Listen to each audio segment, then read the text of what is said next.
പ്രഭാത ചിന്തകളിലേക്ക് ഏവരെയും സ്നേഹപൂർവ്വം സ്വാഗതം ചെയ്യുന്നു. വീണ്ടും ഒരു യുദ്ധക്കാഹളം മുഴങ്ങുന്നു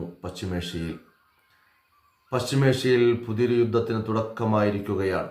ഇറാനിലെ സൈനിക ആണവ കേന്ദ്രങ്ങളും ജനവാസ മേഖലകളും ലക്ഷ്യമിട്ട് ഇസ്രായേലാണ് ആക്രമണം നടത്തിയിരിക്കുന്നത്.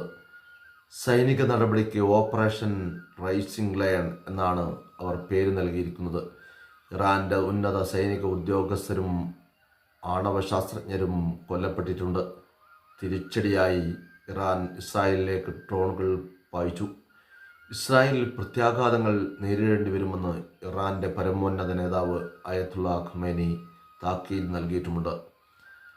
ആക്രമണവുമായി ബന്ധമില്ലെന്നും എന്നാൽ ഇസ്രായേലിന്റെ പ്രഹരങ്ങൾ ഇനിയും ഏറെ ഉണ്ടാകുമെന്നും US പ്രസിഡന്റ് ഡൊണാൾഡ് ട്രംപ് പറഞ്ഞു.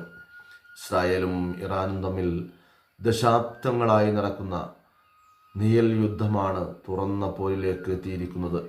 കഴിഞ്ഞ വർഷം പരസ്പരം നടത്തിയ മിസൈൽ ആക്രമണമായിരുന്നു ഇരു രാജ്യവും തമ്മിലെ ആദ്യത്തെ പ്രത്യക്ഷ പോരാട്ടം. ഇറാനിലെ ഷിയ മുസ്ലിം ഭരണകൂടത്തിന് ഇസ്രായേലുമായി ഔപചാരിക നയതന്ത്ര ബന്ധമില്ല.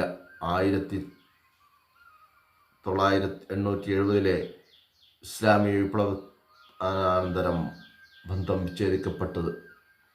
ഇസ്രായേലിനെ നിയമാനുസൃതമായി ഇറാൻ അംഗീകരിക്കുന്നുമില്ല.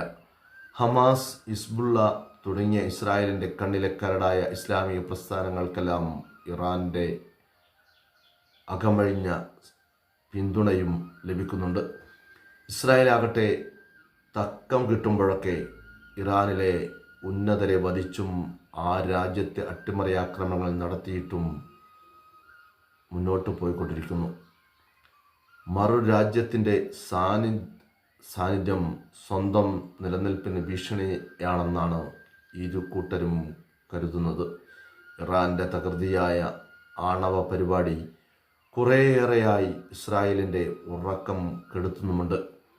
അത് വഴിത്തിരിവിലെത്തി എന്ന വിവരമാണ് ഇസ്രായേലിൻ്റെ ഇപ്പോഴത്തെ സാഹസത്തിന് കാരണമായിരിക്കുന്നത്. പശ്ചിമേഷ്യയിലെ അംഗബലത്തിൻ്റെ കാര്യത്തിൽ ഏറ്റവും കൂടുതൽ സൈനിക ശേഷിയുള്ള രാജ്യമാണ് ഇറാൻ. ഏറ്റവും കൂടുതൽ മിസൈലുകളും അവർക്കു തന്നെ. ഹിസ്ബുള്ള, ഹൂതി, ഹമാസ്, ഇസ്ലാമിക് ജിഹാദ്, ഇറാഖിലെയും സിറിയയിലെയും സായുധ സംഘടനകൾ എന്നിവയുടെ പിൻബലവും